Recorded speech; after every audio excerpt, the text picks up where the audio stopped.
Connaître Dieu et vivre. Eh bien, aujourd'hui, nous allons parler un peu du péché.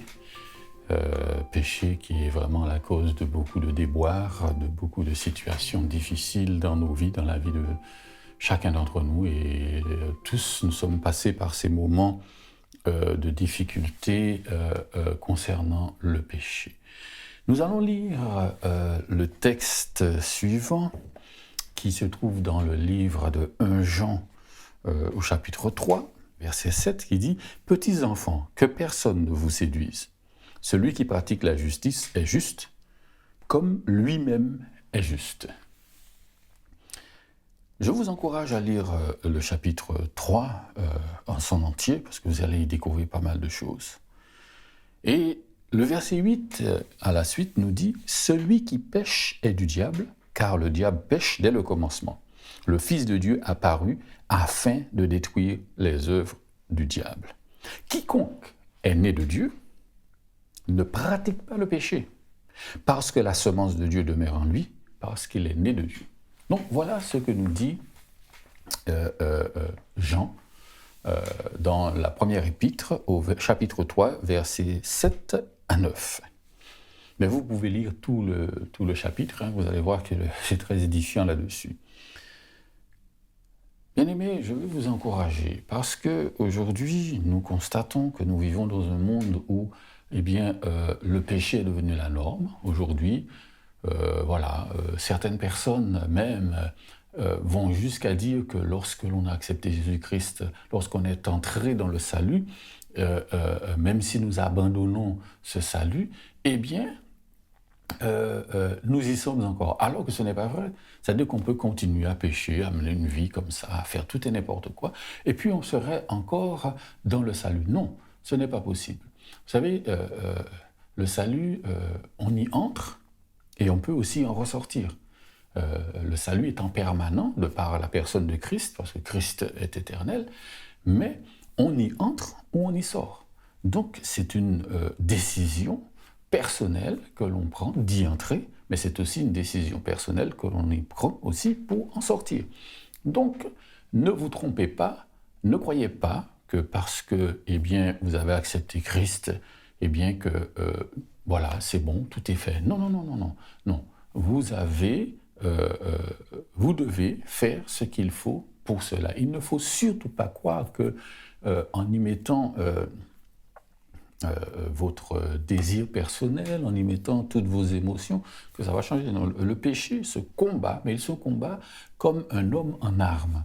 Il ne faut pas croire que le péché soit là pour vous encourager, vous et moi. Non. Au contraire, lui, son rôle, c'est de vous détruire. Il veut vivre, et pour cela, il veut vous tuer. Je veux vous faire savoir quelque chose.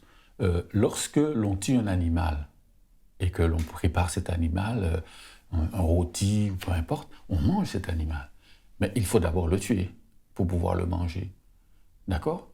Et donc c'est du fait d'avoir tué l'animal que l'on se nourrit et que l'on peut vivre. Parce que si on ne mange pas, on meurt. Eh bien le péché, c'est exactement la même chose. Le péché, lui, sa nourriture, pour qu'il puisse être en vie, pour qu'il puisse être en bonne forme, sa nourriture, c'est vous et moi. Donc si on se laisse faire, on se laisse attraper, parce qu'il part en chasse. Il part en chasse. Comme l'homme part en chasse, il part en chasse et celui qu'il trouve sur son chemin, qui n'est pas prudent, qui n'est pas attentif, qui ne se met pas en sécurité quant à lui, qu'est-ce qu'il fait ? Pam, il lui tire dessus et celui-ci passe à la casserole et il se nourrit de cette personne. Et ainsi, cette personne meurt. Donc, ne croyez pas que c'est quelque chose d'anodin. Non, c'est pas du tout quelque chose de simple comme cela. Oui, c'est vrai. Voler, mentir, tromper, enfin toutes ces choses, ça se fait très facilement. D'accord, oui.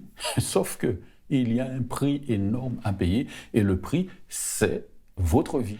Et il utilise tous les moyens qui sont à sa portée. Et l'un des moyens que le péché utilise, c'est la chair.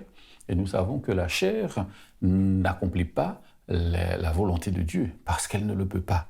Elle ne le peut pas. Elle ne le peut pas, pourquoi ? Parce que Adam, notre père à tous, a péché lorsqu'il a ainsi déshonoré Dieu en ne faisant pas, justement, en transgressant la loi de Dieu, il a ainsi fait entrer le péché dans la vie de l'homme. Une fois que c'est entré, c'est devenu partie intégrante de sa personne. Et il ne pouvait plus être en présence de Dieu dans cet état-là. Et il nous a transmis ce gène et qui nous est parvenu jusqu'à aujourd'hui. Et comme vous le voyez, ce monde dans lequel nous vivons est un monde véritablement très porté au péché. L'abomination est parmi nous.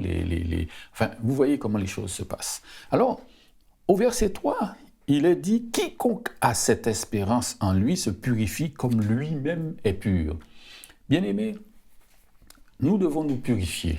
Pourquoi? Parce que notre Sauveur, notre Seigneur est pur. C'est ce qu'il est écrit au verset 3. « Quiconque a cette espérance en lui se purifie comme lui-même est pur. » C'est pour ça que je vous dis qu'il n'est pas possible que le péché soit encore vivant en vous. Et je veux vous encourager en vous disant que ce n'est pas une fatalité. Non, vous n'êtes pas obligé de pécher. Le péché n'est pas une obligation. Ce n'est plus une obligation. Pourquoi?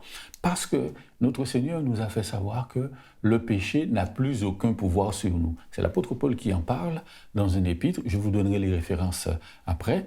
Et il le dit. Le péché n'a plus aucun pouvoir sur vous. Si le péché n'a plus aucun pouvoir sur moi, mais comment ça se fait encore que je puisse pécher? Mais vous savez, je vais vous dire la chose suivante. En lisant ce que nous avons lu tout à l'heure là, quiconque est né de Dieu ne pratique pas le péché, parce que la semence de Dieu demeure en lui, et il ne peut pécher parce qu'il est né de Dieu. C'est le verset 9 du chapitre 3 de la première épître de Jean qui le dit. Donc vous voyez que quiconque est né de Dieu ne pratique pas le péché. Alors il y a une différence entre pratiquer et puis, comment dirais-je, succomber. Il y a une différence, une différence. Quelqu'un peut succomber momentanément à quelque chose, c'est-à-dire tomber, chuter, glisser. Là, c'est une erreur. Et c'est pour cela que dans Jacques, il est dit que les hommes, certains bronchent, nous bronchons chacun d'une manière. Broncher, c'est justement, c'est commettre des erreurs. Commettant des erreurs, nous chutons, nous glissons.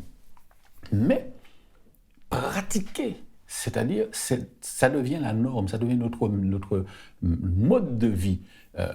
Le monde pratique le péché parce que c'est le mode de vie du monde. Mais nous, en tant qu'enfants de Dieu, il est dit que quiconque est né de Dieu ne pratique pas le péché. Donc, il n'y a pas de pratique. Vous savez, pour pouvoir jouer d'un instrument, il faut le pratiquer. Et plus on pratique, plus on devient fort. Plus on a de l'assurance, plus on grandit dans son art. Donc, il en est de même. Pratiquer le péché, c'est vraiment être dans cet état d'esprit où on vide la chose. Et donc, vous voyez que cela n'est pas possible en tant qu'enfant de Dieu. Le Fils de Dieu a paru afin de détruire les œuvres du diable. Mais oui, celui qui pêche est du diable, car le diable pêche dès le commencement. Cela n'est pas possible qu'un enfant de Dieu puisse être comparé au diable. Donc, on ne peut pas prétendre être enfant de Dieu et continuer à vivre dans le péché. Bien-aimés, c'est une chose vraiment importante. Et au verset 1er, il dit « Voyez quel amour le Père nous a témoigné pour que nous soyons appelés enfants de Dieu. Et nous le sommes. Si le monde ne nous connaît pas, c'est qu'il ne l'a pas connu. Et nous savons bien que le monde ne nous reconnaît pas, et il ne le connaît pas, et il ne peut pas nous connaître non plus. Pourquoi? Parce que le monde vit selon les règles de l'ennemi, qui sont les règles du péché et de la mort. Donc, nous sommes enfants de Dieu, et nous devons continuer à manifester cette filiation qui est de Dieu. Dieu vit dans la sainteté, Dieu vit dans la pureté, dans la lumière, et il n'y a point de péché en lui. Le Seigneur disait cela pendant qu'il marchait sur cette terre. Il disait « Voici, le prince de ce monde vient, mais il n'a rien à moi. » Et donc, si dans notre vie nous constatons que nous avons des choses qui sont encore au Seigneur, qui sont encore à l'ennemi, nous devons nous remettre en question. Nous devons nous remettre en question et nous dire, mais En effet, cela ne peut continuer ainsi. On ne peut pas continuer à vivre ainsi. Parce que pécher, c'est se détruire soi-même, c'est détruire sa relation. Les personnes sont arrivées dans le royaume des cieux et leur a dit, mais voilà, Seigneur, nous avons fait ci, nous avons fait ça, nous avons fait ci. Mais il leur a dit, mais messieurs, je ne vous connais pas, je ne vous ai jamais connu. Ôtez-vous de moi, vous qui commettez l'iniquité. Et ces hommes ont dit, nous avons prêché, nous avons guéri les malades, nous avons chassé les démons, nous avons fait toutes ces choses. Mais le Seigneur dit dire, mais je ne vous ai jamais connu.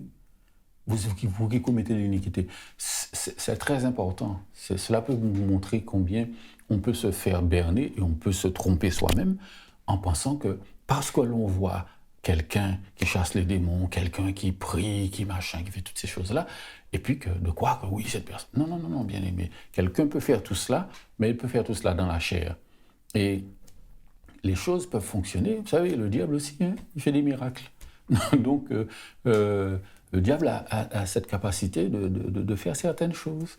Donc, il ne faut pas minimiser et de croire que tout, c'est de Dieu que cela vient. Il faut donc vraiment être prudent et ne pas nous laisser berner. C'était un aparté sur cela, mais revenons à notre sujet principal qui est le péché. Le péché détruit. Le péché vous mène hors de la volonté de Dieu, vous ruine, le péché vous détruit, le péché vous met vraiment dans un état nauséabond devant Dieu. Vous-même, quand vous êtes dans le péché, comment vous êtes, dans quel état vous êtes? Vous voyez que vous êtes pas bien, vous vous sentez mal. Eh bien, je vous conseille, mes bien-aimés, vous tous qui avez des faiblesses, avez des problèmes avec le péché, je vous conseille de descendre dans la prière, dans le jeûne, de descendre dans l'humiliation devant Dieu. Descendez devant Dieu, mettez tout cela devant Dieu. Et puis, s'il y a lieu, si vous avez un frère, une sœur, votre dirigeant, le pasteur, un frère, un ancien dans l'église locale dans laquelle vous vous trouvez, eh bien, allez, dites, parlez, confessez, afin que vous soyez délivrés. Parce qu'il faut savoir une chose, l'ennemi utilise tout ce qui est dans les ténèbres. Tant que quelque chose reste caché là, eh bien, il peut l'utiliser contre vous. Mais mettez la chose à la lumière, il n'a plus de pouvoir dessus, parce que la chose est lumière. Et c'est ce que le Seigneur nous dit dans sa parole. Alors, je vous encourage encore à chercher la volonté de Dieu, et ne pas croire à ces personnes qui vous disent qu'on peut pécher après avoir accepté Christ et on est toujours sauvé. Non, ce n'est pas vrai. Le salut, on y entre, mais on peut aussi en sortir. Le salut, on ne perd pas le salut. Pourquoi? Parce que le salut étant en Christ, Christ est éternel, le salut ne se perd pas. Il est toujours là. Il est toujours là, le salut.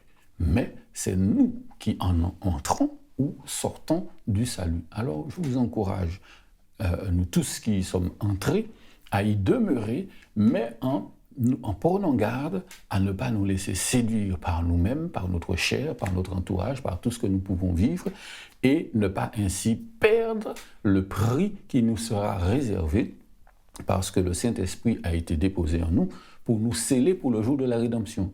Et dans Romains 8,5, il est écrit Or, l'espérance ne trompe point, parce que l'amour de Dieu a été répandu dans nos cœurs par le Saint-Esprit qui nous a été donné. Alors, mes bien-aimés, demeurez dans la sainteté, demeurez dans la vérité de Dieu, demeurez dans la foi de Dieu. Quiconque a cette espérance en lui se purifie comme lui-même est pur. Je vous laisse là-dessus. Que Dieu vous bénisse et passez une très bonne année 2022. À bientôt.